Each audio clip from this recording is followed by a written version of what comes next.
नमस्कार, मी राहुल कुलकर्णी. एबीपी माझामध्ये महाराष्ट्रातल्या जगभरातल्या सर्व प्रेक्षकांचं स्वागत आहे. हल्ली काय झालंय बरं का, कुठलाही मुद्दा हा टोटल पोलराइज झालेला आहे. Either you have to be this side or that side. आणि मग ज्याला ऑब्जेक्टिव्हिटी आपण म्हणतो, ती ऑब्जेक्टिव्हिटी टोटली मिसिंग आहे. जे काही घडतंय, जसं घडतंय ते मुळात तसं आहे का? जसं की आता मी हा मुद्दा जो महाराष्ट्रातल्या प्रेक्षकांसाठी टॅग केलाय, जशी ही बातमी आज इंडियन एक्सप्रेसला आली, खरं म्हणजे मला आश्चर्य वाटलं की आज का ती बातमी आली. कारण जे फायनान्स मिनिस्टरचं जे स्पीच होतं, ज्याला बजेटरी स्पीच आपण म्हणतो, ते झालं. त्यालाही आता बरेचशी महिने उलटलेली आहे. आणि मग आज पुन्हा ती नव्याने चर्चा सुरू झाली की पुढच्या वर्षी एप्रिलच्या 1 तारखेपासून पीएफ वरती, कुठल्या पीएफ वरती, कारण आपल्याबरोबर आता ही सगळी तरुण लॅड यंग सीए ची मंडळी, जशी पूजा तुम्ही आहात, पूजा लड्डा आहेत, त्या स्वतः सीए आहेत, मोहसिन शेख आहेत आणि नमस्कार, आणि एकनाथ धर्माधिकारी आहेत. ही सगळी सीए मंडळी मी का बोलवली, कारण मी आता तुमच्या भूमिकेत आहे, प्रेक्षकांच्या. कारण एकतर फायनान्शियल टर्म्स ह्या अशा असतात की त्या समजून घ्यायला बऱ्याचशा आपल्याला अडचणी येतात. आणि हा तर विषय इतका जिव्हाळ्याचा आणि पुन्हा इतका कॉम्प्लिकेटेड आहे की तो समजून घेण्यासाठी म्हणून मी पूजा आणि मोहसिनच्या मदतीनं हा बोर्डच इथे मांडला. हाही आपला पहिलाच प्रयोग आहे. सो जरा काही आकडेवारी आपण नीट समजून घेऊ. एबीपी माझाच्या दिवसभरातल्या ज्या बातम्या या संदर्भातल्या गेल्या, त्यातली ही आकडेवारी आहे. ती अशी सांगते की देशभरामध्ये 1,23,000 ज्यांचं आपण उत्पन्न हे उच्च प्रकारचं आहे, अधिक उत्पन्न त्यांना मिळतं, असे नोकरदार आहेत की जे पीएफच्या व्याजामधून दरवर्षी 50 लाखापेक्षा अधिक व्याजाचा त्यांना लाभ होत होता. आता दुसरी एक आकडेवारी आहे की देशभरामध्ये ज्यांना पीएफचं नॉमिनेशन मिळालेलं आहे, मी अगदी साध्या भाषेत सांगायचा प्रयत्न करतोय, अशा नोकरदारांची संख्या आहे 24,77,00,000. ज्यांना युएएन नंबर मिळालेला, जसा मी नोकरदार आहे, मला पण तो मिळालेला आहे. आपल्यापैकी बऱ्याच जणांना माहिती असेल की आता ही सगळी प्रोसेस ही ऑनलाईन झालेली आहे. आणि आता जे कोरोनाचं जे संकट आहे, त्यानंतर केंद्र सरकारने काही नोकरदारांना फायदा देण्याच्या दृष्टीनं त्यांचे पीएफचे पैसे स्वतः भरू अशी जी भूमिका घेतली आहे, त्यासाठी सगळ्या ऑनलाईन प्रोसेस केल्या. तर असे जे नोकरदार आहेत ज्यांना युएएनचं लॉग इन मिळालं, ज्यांना नंबर मिळाला आहे, अशांची संख्या आहे 14,36,00,000. त्यापैकी 5 कोटी असे नोकरदार आहेत की जे ऑनलाईन नियमित पद्धतीनं पीएफ भरतात. आता मी कॉर्पोरेटमध्ये काम करतो, मला माहितीये की एम्प्लॉयर आणि एम्प्लॉईचा जो शेअर असतो तो वेगवेगळ्या पद्धतीनं रिफ्लेक्ट होतो तुमच्या सॅलरी स्लिपमध्ये. मी आणखी तुम्हाला जास्त कॉम्प्लिकेट करणार नाही. सो मला तुम्हाला तिघांनाही, म्हणजे पूजा, मोहसिन आणि एकनाथ, तुम्हाला तिघांनाही हा पहिला प्रश्न. पूजा, मी तुमच्यापासून सुरुवात करतो. बाय द वे, तुम्ही तुमचे प्रश्न लगेच पोस्ट करा. मी काल आपल्याकडे खूप सारे प्रश्न आले, सगळ्यांचे घेऊ नाही शकलो, पण ज्यांचे घेणं शक्य आहे ते मी घेईन. सो पूजा, पहिला प्रश्न असा की सगळ्या नोकरदारांना जो त्यांचा जो पीएफ कपात होतो, अशा सगळ्यांना व्याज लागणार आहे का, जे सरकार त्याच्यावरती टॅक्स आकारणार आहे? पूजा, प्रश्न. नमस्कार सगळ्यांना. सरांनी जो प्रश्न विचारला, हा सगळ्यांनाच हा प्रश्न असेल की सगळ्यांनाच इंटरेस्ट ऑन पीएफ भरायचा आहे का. तर ते स्टार्ट करण्याच्या अगोदर आपण ह्याच्या मागचं एक बेसिक रिझन किंवा बेसिक नॉलेज ह्याच्याबद्दल घेऊया. इंटरेस्ट ऑन पीएफ, ज्या लोकांचं पीएफ डिडक्ट होतं, ज्यांचं पीएफ कॉन्ट्रीब्युशन आजच्या डेटला पीएफच्या अकाउंटला जातो, तिथे ज्यांना इंटरेस्ट भेटतो त्या सगळ्यांनाच हा पीएफचा इंटरेस्ट लागणार आहे. फक्त त्यांनी काही लिमिट्स दिलेले आहेत की या लिमिटपेक्षा जास्त जर आपला इंटरेस्ट झाला किंवा या लिमिटपेक्षा जास्त कॉन्ट्रीब्युशन झाला तरच त्याच्यावरती टॅक्स येईल. तर आजच्या डेला नटशेल मध्ये सांगायचं म्हणलं तर ज्या लोकांचा पीएफ डिडक्ट होतो त्यांना हा सगळी अमेंडमेंट्स ऍप्लिकेबल होणार आहे. आणि इंटरेस्ट ऑन पीएफ हे सगळ्यांनाच लागणार आहे. प्रत्येकाला? हो, प्रत्येकाला लागणार आहे. पण आता आपले एक आदित्य कोरडेनी लगेच तुमच्यासाठी हा प्रश्न टाकलाय की पीएफ बेसिकच्या प्रमाणात जमा होतो, राईट? 2.5 लाख पीएफ जमा व्हायला बेसिक पगार 30 लाख हवा, म्हणजे इतर भत्ते मिळून 60 लाख. हे बरोबर आहे का? हो, बरोबर आहे. आपल्याला हे कसं मांडून सांगता येईल? म्हणजे पगारीचं जर विश्लेषण करायचं झालं तर ज्यांना टॅक्स लागणार आहे त्यांना पगार किती असायला हवा आणि त्यांची सर्व्हिस, त्यांची सेवा किती वर्ष व्हायला हवी? ओके, हे सांगण्याऐवजी सर टॅक्स किती, बेसिक पगार किती असायला पाहिजे त्यापेक्षा आपण असं सांगू की त्यांचं बेसिक कॉन्ट्रीब्युशन किती असायला पाहिजे.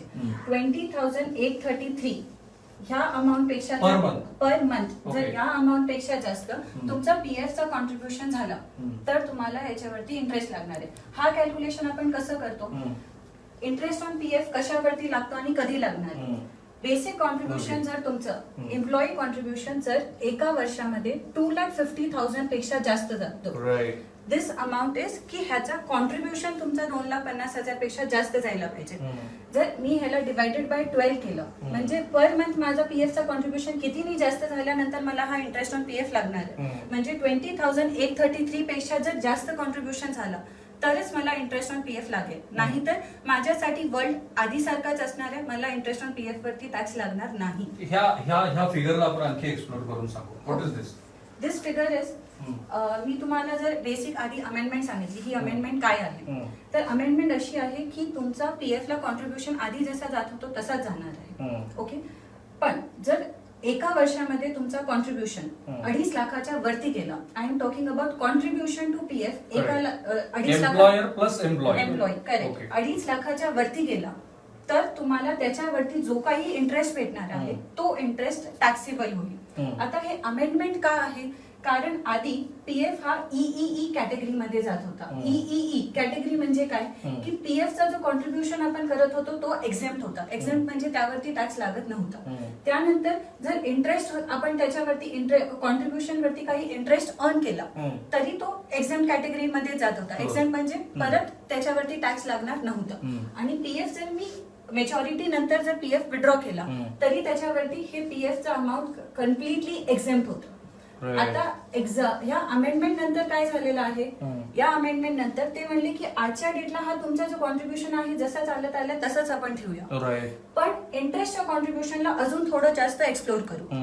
तुमचं जर कॉन्ट्रीब्युशन 2.5 लाखाच्या वरती जातो तर तुम्हाला त्याच्यावरती जो इंटरेस्ट तुम्ही अर्न करणार आहेत त्या इंटरेस्टची अमाऊंट त्यांनी डिफाईन नाही केली. ठीक आहे. पण पूजा आणि मोसी दोघांना इथे इमिडिएटली एक प्रश्न आहे.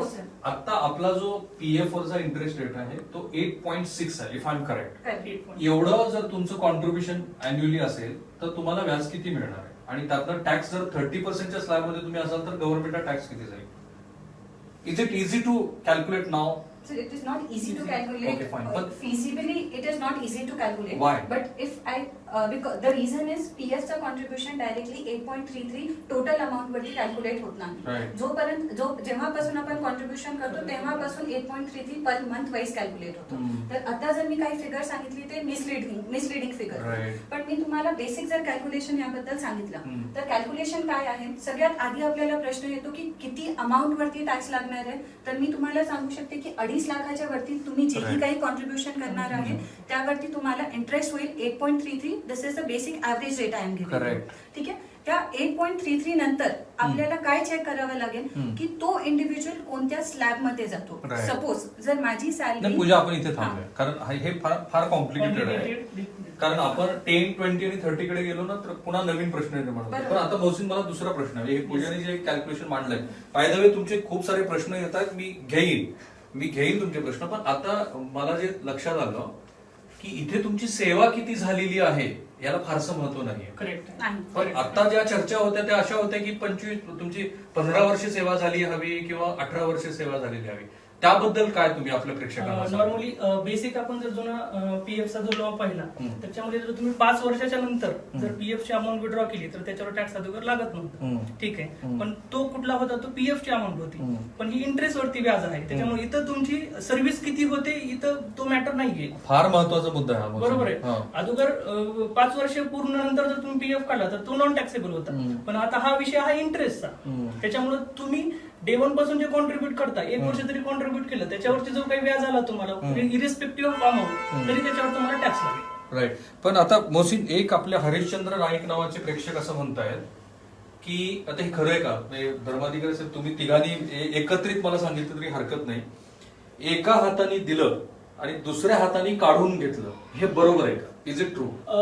नॉर्मली या ठिकाणी थोडंसं क्लॅरिफिकेशन मी हे करतो. मुळात पीएफ कन्सेप्ट आला कशासाठी ते समजून घेणं गरजेचं आहे. कारण प्रेक्षकांचं जे म्हणणं आहे की बाबा एका हाताने दिलं दुसऱ्या हाताने काढून घेतलं. पीएफ कन्सेप्ट आणण्यामागचा शासनाचा धोरण काय? मी मंथली काही सेव्हिंग करत नाही, मी Right. जॉब करतोय, Right. तर मी माझं काहीतरी सेव्हिंग करतोय आणि पुढचं एम्प्लॉय काहीतरी टाकतोय. हे पैसे तुम्हाला सेव्ह करायचे आहेत till the time of your retirement. म्हणजे ही एक पेन्शन स्कीम आहे. म्हणजे तुम्ही जेव्हा रिटायर होताल, इज इट सो पेन्शन की Yeah. Saving? Savings plus basically pension. म्हणजे जो आपण पीएफचं कॉन्ट्रीब्युशन करतोय त्याच्यापैकी काही पार्ट हा पेन्शनला जातो. जेव्हा तुम्ही रिटायरमेंट घेणार आहात तेव्हा ते पैसे तुम्हाला ऍज अ पेन्शन म्हणून त्या ठिकाणी तुम्हाला वापरते. हा बेसिक पर्पज होता. यामागते मग स्वतः एम्प्लॉयरचं काय कॉन्ट्रीब्युशन आणि एम्प्लॉईचं कॉन्ट्रीब्युशन. आता याच्यामध्ये तुमचं पीएफ ची रक्कम आहे ती तर सुरक्षितच आहेतच, पण जे इंटरेस्ट जे जास्तीचं तुम्हाला भेटतोय, प्रत्येक व्यक्ती हा आपल्या स्वतःच्या पर्स्पेक्टिव्हच्या नजरेने विचार करतो, पण गव्हर्नमेंट ऍज ए होल पूर्ण कंट्री विचार करतोय. जेव्हा गव्हर्नमेंटच्या डोक्यात इंटरेस्टची फिगर येईल ते कोट्यवधीवरती असेल, बरोबर आहे, पण माझा त्याचा पोर्शन खूप छोटासा आहे.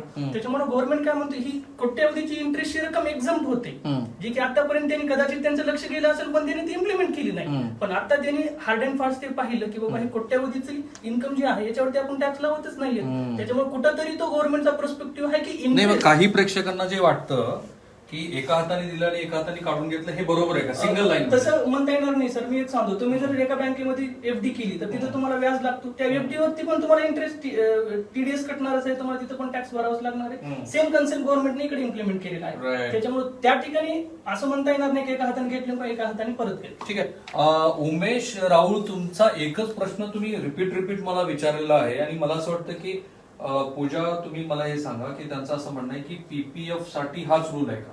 आय एम रिअली कन्फ्युज की व्हॉट डज ही मीन, की याच्यासाठी काय, त्यांना काय म्हणायचंय? तुम्हाला कळले का त्यांना काय म्हणायचं ते? नाही, एम्प्लॉईज प्रॉव्हिडंट फंड आणि पब्लिक प्रॉव्हिडंट फंड हे दोन वेगळ्या गोष्टी Right. आहेत. हा. तर ईपीएफ साठी हा रूल आलेला आहे, EPF पीपीएफ साठी साठी नाही. क्लॅरिफिकेशन नाहीये. माझं अज्ञान. ठीक आहे, हरकत नाही. हा, सांगा. तर हेच होतं. अजून आपले बेसिक आणखी अनुप राजेंद्र मानगावकर असा प्रश्न विचारतायत की हा नियम सरकारी कर्मचाऱ्यांना वेगळा आहे का? माझ्या मते, मी थोडंसं प्रेक्षकांसाठी सांगतो की त्याच्यात 2.5 लाख कॉर्पोरेटसाठी म्हणजे खासगी कर्मचाऱ्यांसाठी आणि 5 लाख शासकीय कर्मचाऱ्यांसाठी. मलाही हा प्रश्न पडला होता की हे काय आहे नेमकं, पूजा आणि मौसिंग. सर, आधी आपण प्रश्नांकडे जाण्याच्या अगोदर हा बेसिक Basic अमेंडमेंट समजून घेऊ. गुड. आधी तर हा अमेंडमेंट का आला आहे हे समजून घेऊ आणि हे अमेंडमेंट एक्झॅक्टली कसं इम्प्लिमेंट होणार आहे ते समजून घेऊ. आजच्या डेटला जसं मी तुम्हाला आता एक्झामचा मॉडेल सांगितलं, त्या मॉडेलमध्ये पीएफचा कॉन्ट्रीब्युशन हा एक्झाम्प्टच आहे. त्यावरती जो इंटरेस्ट भेटत होता तोही एक्झाम्प्ट होता. बजेट 2021 मध्ये निर्मला सीतारामनजी फायनान्स मिनिस्टरनी असं सांगितलं की खूप लोकांची इन्कम, जे हाय सॅलरीड पीपल आहेत, त्यांच्याकडे हा एक investment option plus tax saving option plus अजून एक्रूड इन्कम गेन करण्याचा हा ऑप्शन झालाय. हा कसा की सपोज माझी सॅलरी कमी आहे तर माझ्याकडे पीएफचं कॉन्ट्रीब्युशन करण्यासाठी पैसेच नाहीये, तर पीएफ हा माझ्यासाठी एक टॅक्स सेव्हिंग ऑप्शन नव्हता, बल्कि एक हे होतं, तुम्ही काय सांगू शकता, एक बर्डन होतं. का की माझी सॅलरी जर 15,000च्या खाली आहे तर मला कंपल्सरी पीएफच्या अंडर जायचं होतं. मला पीएफ डिडक्शन नको होतं तरी माझा एम्प्लॉयर माझ्याकडून पीएफ डिडक्शन करून घेत होता. हा अमेंडमेंट कुणासाठी आली आहे? जे लोक हाय सॅलरीड इन्कम पीपल आहेत, ठीक आहे, ज्यांची सॅलरी कोट्यांवधीमध्ये आहे, ते काय करतात, आजच्या डेटला 1.5 लाखापर्यंत चॅप्टर 6A मध्ये डिडक्शन भेटण्यासाठी ते पीएफची अमाऊंट डिपॉझिट करतात. तर सगळ्यात अगोदर टॅक्स सेव्हिंग कुठे होती? जिथे आपण अमाऊंट इन्व्हेस्ट करतोय पीएफला. एक हा झाला. दुसरा मुद्दा काय होता, आजच्या डेटला तुम्हाला जरी तुम्ही बँकमध्ये पैसे टाकले तरी त्याच्यावरती टॅक्स लागत होता. तुम्ही म्युच्युअल फंडला पैसे टाकले, ते विकले, त्याच्यावरती तुम्हाला टॅक्स लागत होता. फक्त इंटरेस्ट, हे पीएफ हाच एक राहिलेला मुद्दा होता की तुम्ही तिथे पैसे गुंतवतात पण तुम्ही त्याच्यामधून जे इंटरेस्ट तुम्हाला भेटतो त्या इंटरेस्ट वरती टॅक्स लागत नव्हता. त्यांचं लक्ष असं गेलं की पैसे जर जास्त इन्व्हेस्ट केले तर त्याच्यावरून येणारा इंटरेस्ट ही जास्ती असणार आहे, म्हणून त्याच्यावरचा जो आपण आजच्या डेटला टॅक्स पोर्शन सोडून देतोय ही बरोबर गोष्ट नाहीये. आणि हे असं म्हणण्यापेक्षा की हे सगळ्या लोकांनाच ऍप्लिकेबल आहे, हे जास्त करून त्या लोकांना ऍप्लिकेबल आहे ज्यांचं पीएफचं कॉन्ट्रीब्युशन एका वर्षामध्ये 2.5 लाखापेक्षा जास्त जातो. थोडक्यात तुम्हाला दोघांना असं म्हणायचंय की मला असं वाटतं की जगभरामध्ये पण हा फिनॉमिना आहे की रिच मस्ट बी टॅक्स्ड मोर. अमेरिकेमध्ये सुद्धा ती कॉन्सेप्ट आता आली. बरेचसे कॉर्पोरेट हाऊसेस आता म्हणतात की तुम्ही आमच्यावरती कर लावा, आम्ही श्रीमंत आहोत. अर्थात ती फिलॉन्थ्रॉफी आहे, आपण असं गृहीत धरू. पण मी जेव्हा असं म्हणतो की श्रीमंतांनाच अधिक तो टॅक्स लागणार आहे, राईट, तेव्हा काही श्रीमंत नोकरदारांचं असं मत असेल, आणि तेच आपल्या व्हॉट्सअप युनिव्हर्सिटीतनं पण बऱ्यापैकी फिरतंय, की मी ऑलरेडी कुठेतरी एक टॅक्स पे केलेला आहे. आता आपण 10 आणि 20 आणि 30 मध्ये जातोय, राईट? सो जो कुठला असेल ज्याचं कॉन्ट्रीब्युशन 2.5 लाख आहे, माझ्या मते तो बट ऑब्व्हियसली 30%च्याच कॅटेगरी मधला असायला हवा, if I am correct. So तो असं म्हणतोय की मी ऑलरेडी एक टॅक्स पे केलेला आहे. याच्याबद्दल तुम्हाला दोघांचं काय मत आहे? आणि आपल्याला इकडे कुठं समजावून सांगता आलं तर दॅट वुड बी बेटर होईल. सर जे बोलतायत ते बेसिकली एक कॅस्केडिंग नावाचा कन्सेप्ट आहे. म्हणजे Double tax. इन्कम वरती जो डबल टॅक्सेस म्हणतात ते. पण हा कन्सेप्ट करेक्ट नाहीये आणि हे जे आपला मिथ आहे ते आपल्याला तोडायचं आहे आजच्या दिवसात. ते का? कारण पीएफचा जो अमाऊंट आपण इन्व्हेस्ट करतोय त्यावरतीच आपण टॅक्स भरलेला असतो, कारण तो माझा सॅलरीचा पोर्शन आहे. आणि इंटरेस्ट हा जो पोर्शन आहे तो ऍडिशनल इन्कम आहे. ऍडिशनल इन्कम जेव्हा आपण इंटरेस्टच्या वतीने कमवलेला आहे तेव्हा आपण त्याच्यावरती काहीच टॅक्स पे केलेला नाहीये. आता या अमेंडमेंट नंतर आपण पहिल्यांदा त्याच्यावरती टॅक्स भरणार आहे. ओके. आता मला मौसिन इथे मी थोडंसं पूजाला थांबवतो. इथे मला सांगा तुम्ही अशी इतर कुठली उदाहरण आहेत की आपल्याला इतर सोर्सेस मधनं व्याज मिळतं, जसं आता एफडी सारखं उदाहरण आहे, हे आणि ते बरोबर आहे का? फक्त मॅडम जे तुम्हाला एक्सप्लेन बरोबर करतील, फक्त छोटस एक क्लॅरिफिकेशन या ठिकाणी देतो. एफडी वरचं जे व्याज आहे त्याला एक स्पेसिफिक लिमिट त्या ठिकाणी गव्हर्नमेंटने स्पेसिफाय केलेली आहे. 50,000 असेल, 40,000 असेल, as per tax pair criteria किंवा सिटीजनशिपनुसार. पण या ठिकाणी तसं नाहीये. या ठिकाणी जर तुम्हाला जो काही या ठिकाणी एक्झामची लिमिटच त्या ठिकाणी त्यांनी मेन्शन केली नाही, जशी इंटरेस्ट ऑन एफडी ला आहे. त्याच्यामुळे फक्त फरक हाच आहे की ते एक्झामशनचा क्रायटेरिया नाही, जसा इंटरेस्ट ऑन एफडी वर क्रायटेरिया आहे तो. राईट. निधीने तुम्हाला एक प्रश्न विचारला बरं का. निधी निखिल गुनारी नावाचे आपल्या प्रेक्षक आहेत आणि मला वाटतं ह्या प्रश्नाचं उत्तर दिलेलं आहे, तरी मला महत्वाचा बेसिक प्रश्न वाटला. मोहसिन त्यांचं असं मत आहे की जर पर मंथ 12,500 रुपये हे एम्प्लॉयरचे असतील आणि 12,500 रुपये एम्प्लॉईचे असतील तर टॅक्स लागणार आहे का? तर प्रश्न पडेल. फक्त एम्प्लॉईच्या पोर्शन वरती आपला टॅक्स लागणार आहे, टोटल कॉन्ट्रीब्युशन वरती नाही. Oh I see, this is very big thing. अच्छा, फार महत्वाचा प्रश्न होता तुमचा. ओके. आता सरांनी जो कॅस्केडिंगचा इम्पॅक्ट सांगितला की टॅक्सेस वरती आपण डबल टॅक्स देतो, म्हणजे इन्कम वरती आपण डबल टॅक्स देणार आहे का, त्यासाठी आपण एक छोटी स्टोरीच्या वतीने हे एक्झाम्पल समजून. आजच्या दिवसात असं झालंय की माझ्याकडे 5 लाख रुपीजचा इन्कम आलाय. हा 5 लाखचा इन्कम कसा आलाय? माझ्या 6 मंथची सॅलरी आहे. राईट. ओके. 6 महिन्याचं तुम्ही करताय आता. ओके. ओके. हा 6 महिन्याचा करण्याच्या मागचा रिझन पण मी सांगेन. पण आताच्या दिवसात असं आहे की 5 लाख मध्ये मी 6 मंथची हे माझी 6 मंथची सॅलरी आहे. माझे घरचे खर्च संपून आता माझ्याकडे 3 लाख रुपीज अजून शिल्लक आहे. सरप्लस मध्ये ही अमाऊंट आहे. ओके. ओके. सरप्लसची जी अमाऊंट आहे, मी असा विचार केला की 1 लाख माझ्यासाठी सरप्लस ठेवूया आणि बाकीचे ते 2 लाख आहे त्याच्यासाठी मी इन्व्हेस्टमेंट ऑप्शन शोधायला गेले. ते 2 लाख साठी माझ्या समोर एकदम इन्व्हेस्टमेंट ऑप्शन्स काय आले? जे लोक ट्रेडिशनली प्रॅक्टिस करतात ते सगळ्यात अगोदर एफडी कडे जाणार. एफडी का करतील? कारण एफडी एकदम सिक्युअर्ड ऑप्शन आहे, त्याला मार्केट चेंजेस नाही होणार आहेत, बँक कुठून पळून जाणार नाहीये आणि ह्याच्यावरचा रिटर्न माझ्याकडे परत येणार. त्याच्यानंतर जे आता शिकलेले लोक आहेत त्यांचा सगळ्यात जास्त इंटरेस्ट म्युच्युअल फंड किंवा शेअर मार्केटकडे जातो. पण इथे जाणारे लोक खूप जास्त कमी आहे आणि एकदम जे खूप जास्त रिटायरमेंट प्लॅन करतात किंवा ज्यांना एफडीचा इंटरेस्ट हा कमी वाटतो, कारण एफडीचा इंटरेस्ट युजली 6 to 7% असतो, त्यापेक्षा थोडासा जास्त इंटरेस्ट आपल्याला कुठे भेटू शकतो? तो आहे आपल्या ईपीएफच्या अकाउंट मधून. करेक्ट. तर आजच्या दिवसात हे 2 लाख रुपये जो इन्कम आहे हा माझा फर्स्ट इन्कम आपण असं धरूया. हे फर्स्ट इन्कम कुठे जनरेट झालेलं आहे? त्या माझ्या सॅलरी मधून जनरेट झालेलं आहे आणि ह्याच्यावरती मी सॅलरी इन्कम म्हणून टॅक्स भरलेला आहे. ओके. आता एडिशनल इन्कम जो आपण बोलणार आहे तो एडिशनल इन्कम कोणता आहे? यामध्ये कुठेही मी जरी इन्व्हेस्ट केलं तर ह्याच्यामधून मला इंटरेस्ट भेटणार आहे and that interest is in addition to this 2 lakh rupees. आणि आता तुम्ही या मुवमेंटला या इंटरेस्ट वरती टॅक्स भरणार आहे. म्हणजे एक पॉइंट तुमचा टॅक्स हे झाला की तुम्ही 2 लाख जे कमावले त्याच्यावरती तुम्ही ऑलरेडी टॅक्स भरला आणि एडिशनली तुम्ही जो इन्कम अर्न करताय आता त्यावरती टॅक्स भरताय. म्हणून हे टॅक्स वरती टॅक्स या गोष्टीची कन्सेप्ट चुकीची आहे. एक बऱ्याच जणांना हा प्रश्न पडलाय. मोहसिन धर्माधिकारी साहेब, मी तुम्हाला आधी म्हणालो बोलणाऱ्याचं विकलं जातं सगळं. हे सीए असे आहेत की आल्यापासून बघतं ते फारसे बोलत नाहीयेत, पण आपल्या अनेक प्रेक्षकांना मात्र खूप बेसिक प्रश्न पडलेले आहेत. त्यांचं असं मत आहे की हे पूर्वलक्षी प्रभावानं लागू केलं जाईल का? एप्रिल 2022 नव्हे तर त्याच्या आधीपासून जे कॉन्ट्रीब्युशन झालं असेल त्याच्यावरती टॅक्स लागणार आहे का?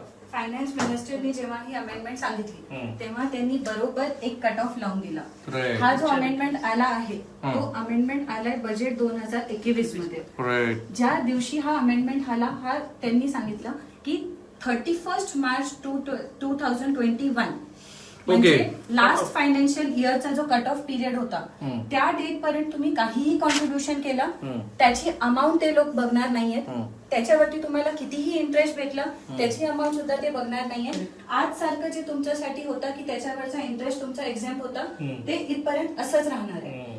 हे जे अमेंडमेंट आहे ती अमेंडमेंट स्ट्रिक्टली 1/4/2021 च्या नंतर केलेल्या कोणत्याही कॉन्ट्रीब्युशनला लागू होणार आहे. Right. म्हणजे तुम्ही जर 31 मार्च पर्यंतचे आता रिटर्न भरणार आहे तर तुमच्यासाठी इंटरेस्ट ऑन पीएफ किंवा कॉन्ट्रीब्युशन 2.5 लाखाच्या वरती जरी असेल तर ते टॅक्स फ्रीच असेल. तुम्हाला त्याच्यावरती टॅक्स भरायचं नाहीये. राईट. पूजानी अजय यांनी तुमच्या प्रश्नाचं आता उत्तर दिलंय की 1 एप्रिल 2021 ला लागू होणार आहे तर त्या आधीचे अमाऊंट पण इंटरेस्ट साठी कन्सिडर करणार आहेत का? मला वाटतं त्या प्रश्नाचं उत्तर त्यांनी त्या दिलंय. अगोदरची amount पुढचा प्रश्न असा हे क्लिअर झालेलंच आहे मोहसिन जी सर. की 1 एप्रिल 2022 पासून हे लागू होतं. टॅक्सेबल आहे. मधल्या एका वर्षात फळाची लेअर मध्ये जे तुम्ही ट्रान्झॅक्शन कराल Correct. त्या सगळ्यावरती तो टॅक्स सगळ्यावरती. लागणार. राईट. कारण कॅल्क्युलेशनचा जो फॉर्म्युला त्यांनी काढलेला आहे ती जी काही कॉन्ट्रीब्युशन तुम्ही 21-22 मध्ये करणार आहेत आणि त्याच्यावरचं जो व्याज आहे ते त्या ठिकाणी कन्सिडर होणार आहे. राईट. बरेच प्रेक्षकांचे प्रश्न विड्रॉलच्या संदर्भातले आहेत. पूजा धर्माधिकारी साहेब, कल्पेश सिसोदे पाटील आपल्याला हा प्रश्न विचारतायत. सर, जर समजा माझी सर्व्हिस 30 वर्षाची आहे आणि माझे कॉन्ट्रीब्युशन लेस दॅन 2,50,000 रुपीज आहे, जर मी पीएफ विड्रॉल केला तर त्याच्यावरती मला टॅक्स लागणार आहे का? हा प्रश्न इतका युनिव्हर्सल आहे की सगळ्यांनाच असं वाटतं की मी जो बेसिक माझा जो पीएफ विड्रॉल करेल त्याच्यावरती टॅक्स लागणार आहे का? मोहसिन. पूजा मॅडम. हा. ओके. पीएफ जेव्हा तुम्ही मॅच्युरिटी नंतर विड्रॉ करतात तर त्याच्यावरती टॅक्स लागत नाही. जर तुमची सर्व्हिस लॉंग आउटस्टँडिंग आहे म्हणजे तुम्ही 10 वर्ष 13 वर्षांनी तुम्ही कॉन्ट्रीब्युट करताय पीएफला तर तुम्ही पीएफ विड्रॉ केलं तर त्याच्यावरती तुम्हाला टॅक्स लागणार नाहीये. राईट. पीएफ केल्यानंतर त्याला टॅक्स लागणार नाहीये. पीएफ मॅच्युरिटीच्या अगोदर किंवा लॉक इन पिरियडच्या अगोदर जर तुम्ही विड्रॉ केला तरच त्याच्यावरती जसं की सुरुवातीला tax बोलताना मी लागतो. सांगितलं होतं की 5 वर्षाच्या अगोदर त्यांनी विड्रॉ केलं तर then it is taxable. Right. 5 वर्षाच्या नंतर जर विड्रॉ केलं तर देन इट इज एक्झाम. मला तुमच्याकडनं मोहसिन एक तुम्ही आता पेन घ्या. हो. मला हे समजून घ्यायचंय की जे बऱ्याच प्रेक्षकांनाही समजून घ्यायचंय त्यांच्या प्रश्नात लक्षात येते की इन्कम टॅक्स मधलं 1.5 लाखाचं जे एक्झम्पशनचं गणित आहे हो. ते गणित या कॅल्क्युलेशन नंतर बिघडतं, बनतं, त्यात काही चेंजेस घडतात. पूजा. सर, ह्याचा आन्सर मीच ओके, देऊ. Go ahead. हे जे 1.5 लाखाचा जो आपला कन्सेप्ट आहे की 1.5 लाखापर्यंत आपल्याला डिडक्शन्स भेटतात. इंटरेस्ट इथे कधीच इन्क्लूड नव्हता आणि इंटरेस्ट इथे कधीच इन्क्लूड होणार नाहीये. Correct. इथे फक्त पीएफचा मेन कॉन्ट्रीब्युशन जो करता तुम्ही प्रिन्सिपल अमाऊंट जे कॉन्ट्रीब्युट करता त्यालाच फक्त डिडक्शन भेटलं जातं. आता असं जर आपण विचारलं की ह्याला हा कॉन्ट्रीब्युशन जो आपण करतोय त्याचा कॅल्क्युलेशन बिघडणार आहे का तर त्याचं कॅल्क्युलेशन बिघडणार नाहीये. But additional thing will be there. Additional thing will be okay, there. Okay. Yes. Go ahead. आणखी एक्सप्लेन करू आपण. हा. या तर ही 1.5 लाखावरची जी अमाऊंट आहे this is talking only about the principal amount that you contribute and the thing we are discussing आता sorry English झालं. आता जे आपण कन्सेप्ट डिस्कस करतोय ते इंटरेस्ट वरती पीएफ वरती जो इंटरेस्ट आपल्याला भेटणार आहे त्याच्यावरती असणार आहे. तर इथे तुमचा काही चेंज होणार नाहीये. तुमच्या रिटर्न ऑफ इन्कम लाईन वरती नवीन लाईन ऍड होणार आहे जी लाईन असेल तुमची इंटरेस्ट ऑन पीएफ. ओके. आणि ती पीएफ तुम्हाला त्याच्या इथे ती अमाऊंट आता आजच्या डेटला टॅक्सेबल होणार आहे. आजपर्यंत ही टॅक्सेबल अमाऊंट आपण कुठेच बघितलेली नाहीये आणि हे फक्त इथे चेंज होणार आहे. इथे ही अमाऊंट चेंज होणार नाहीये. आता प्रेक्षकांना असा प्रश्न असेल की किती अमाऊंट वरती आपण इंटरेस्ट जर कमावला तर त्याच्यावरती आपल्याला टॅक्स भरायचा. ओके. तर हे सगळ्यात अगोदर जो आपला प्रश्न अनडिस्कस्ड राहिला होता की हे 2.5 लाख आणि 5 लाख हे 2 क्रायटेरिया कुणासाठी आहेत तर 2.5 लाख हे सगळ्यांसाठी क्रायटेरिया आहे. सब्जेक्ट टू मी 5 लाखासाठी रिझर्व्ह ठेवते. आजच्या डेटला जर तुमचा 2.5 लाखापेक्षा जास्त कॉन्ट्रीब्युशन होतो पीएफला तर तुम्हाला त्याच्यावरती जो इंटरेस्ट भेटणार आहे त्या इंटरेस्टची अमाऊंट त्यांनी क्वांटिफाय नाही केली की इंटरेस्ट जर 10,000चाच भेटला तर तुम्हाला त्याच्यावरती टॅक्स लागणार आहे. 2.5 लाख 10,000 म्हणजे 2,60,000 असं जर तुमचं कॉन्ट्रीब्युशन झालंय तर वरती जो तुम्ही 10,000 वरती इंटरेस्ट तुम्ही कमावणार आहेत, फक्त त्याच्यावरती तुम्हाला इंटरेस्ट लागेल. Right. This is the first thing. म्हणजे कॉन्ट्रीब्युशन जर तुमचा 2.5 लाखापेक्षा वरती गेला तर जो अमाऊंट एक्सेस झाली आहे फक्त त्याच अमाऊंट वरती कमवलेला इंटरेस्ट वरती आपल्याला टॅक्स लागेल. ठीक. ओके. आणि सेकंड जो आपला सेकंड प्रश्न होता की हा 5 लाखाची लिमिट कोणती आहे. आता जर आज माझ्या मनात आलं की मी 2.5 लाख नाही, मी 5 लाखाच्या लिमिटला जाऊ शकतो, तर आपण जाऊ शकतो का. ती 5 लाखाची लिमिट सगळ्यात अगोदर तर गव्हर्नमेंट एम्प्लॉईसाठी आहे. कोणताही प्रायव्हेट सेक्टरचा एम्प्लॉई किंवा दुसरा सॅलरीड एम्प्लॉई ते 5 लाखाची लिमिट घेऊ शकत नाही. Okay. आणि जर तुमचा एम्प्लॉयर त्याला कॉन्ट्रीब्युट करत नाहीये, तुमच्या पीएफ अकाउंटमध्ये एम्प्लॉयर कॉन्ट्रीब्युशन येत नाही, तरच तुम्हाला ती 5 लाखाची लिमिट होईल. म्हणजे Right. आजच्या डेटला माझा एम्प्लॉई आणि मी आणि माझा एम्प्लॉयर आम्ही दोघे मिळून कॉन्ट्रीब्युट करतोय, तर माझ्यासाठी लिमिट कोणती होईल. 2.5 लाखाची. पण मी जर माझा एम्प्लॉयर असं म्हणलं की मी कॉन्ट्रीब्युशन करणार नाहीये, पण माझ्या मनामध्ये अशी इच्छा आहे की मी पीएफ ला कॉन्ट्रीब्युट करणार आहे आणि तिथून इंटरेस्ट अर्न करणार आहे, तर माझ्यासाठी ही लिमिट 5 लाखाची होईल. Right. आणि जर मी गव्हर्नमेंट एम्प्लॉई आहे तर माझ्यासाठी ही लिमिट 5 ठीक लाखाची. आहे. आपले प्रेक्षक हुशार आहेत. माझ्याही पेक्षा अतिशय चांगले चांगले प्रश्न त्यांनी काढले आणि खरंच इकॉनॉमिक्स ही त्यातल्या त्यात टॅक्स ही अशी कॉन्सेप्ट आहे की ती समजून घ्यायला फार वेळ लागतो. सो आपण आता एक प्रयत्न करूया. इतके सगळे प्रश्न आहेत, सगळे घेणं शक्य नाहीये. आपण सिंगल लाईनर मध्ये त्यांना उत्तर द्यायचा प्रयत्न करू. धर्माधिकारी साहेब तुम्ही इकडे या. पटपट पटपट सांगूया आपण. Yes. How to pay tax at the time withdrawal or yearly. हे जो इंटरेस्ट ऑन पीएफ आज आपण इथे डिस्कस करतोय, this is a yearly tax you have to pay. Okay. विड्रॉलच्या वेळेला तुम्हाला जो विड्रॉलचा टॅक्स लागेल तो असेल. ठीक आहे. पण आयटीआर फाईल करताना कोणत्या सेक्शन मध्ये करणार. ओके. हे अँबिग्युटी अजून क्लिअर आलेली नाहीये. ठीक आहे. सर जर एजन्सी एम्प्लॉई आणि एम्प्लॉयर शेअर प्रत्येकी दरमहा 1800 रुपये असेल तर टॅक्स कपात होणार का. 1800 असेल तर तुमचं 2.5 लाखाच्या वरती जाणार नाही, तर तुम्हाला ते कपात होणार नाही. बिझनेस करणारे पण एसबीआय किंवा पोस्टाचे खाते असते त्यांना पण टॅक्स लागणार का. कोणत्याही इंटरेस्ट ऑन पीएफ जर असेल तुम्हाला झाले तर तुम्हाला तो टॅक्स लागेल. ठीक आहे. खूप जणांनी हा प्रश्न विचारलाय. नाशिककर तुमचा मी प्रश्न घेतो. मंगेश डिझायनर नाशिककर आहेत, तुमच्यासारखे अनेक प्रश्न आलेत. ईपीएस पेन्शन वाढवण्यासाठी सरकारवर दबाव वाढत आहे म्हणून पीएफ व्याज पद्धत चालू केली आहे का. हा पॉलिसी मॅटर आहे. आय डोंट थिंक एनीबडी कुड कमेंट ऑन दिस. ओके. आधी जी लिमिट होती पूजा आणि धर्माधिकारी, आधी जी लिमिट होती 1.5 लाखाची ती 2.5 लाख झाली आहे का. नाही, 1.5 लाख हा डिडक्शनची लिमिट आहे आणि 2.5 लाख आपण जो पीएफ ला कॉन्ट्रीब्युशन करणार आहे त्याची लिमिट आहे. डिडक्शन आणि कॉन्ट्रीब्युशन मध्ये फरक आहे. 2.5 लाख हे तुम्हाला फक्त पीएफच्या कॉन्ट्रीब्युशन अमाऊंट बघायचे. तुम्हाला तुमचं पीएफचा स्टेटमेंट ओपन करायचंय. तिथे जर माझा इयरली कॉन्ट्रीब्युशन 2.5 लाखाच्या वरती जातो तरच त्यावरती जो इंटरेस्ट लागणार आहे तो टॅक्सेबल होईल. ठीक आहे. अनेक जणांनी हा प्रश्न विचारलाय. बहुतेक जण उद्योग करतायत, बिझनेस करतायत असं दिसतंय. बिझनेस करणाऱ्या लोकांना हा टॅक्स लागणार आहे का. सर आजच्या डेटला जेव्हा क्लॅरिटी नाहीये आणि जेव्हा त्यांनी प्लेन टॅक्स दिले की इंटरेस्ट ऑन पीएफ जर असेल तर त्याच्यावरती टॅक्स लागणार आहे, तर आपण सगळ्यांनाच हे गृहीत धरू, पण एफएक्यू साठी थांबू. ठीक आहे. अजय यान 1 एप्रिल 2021 ला लागू होणार आहे, तर त्या आधीची अमाऊंट पण इंटरेस्ट साठी कन्सिडर करणार आहेत का. ओके. ओके. मोदी सरकारविषयी बऱ्याच जणांच्या ज्या नोन असलेल्या टीका आहेत त्या इथे पण आहेत.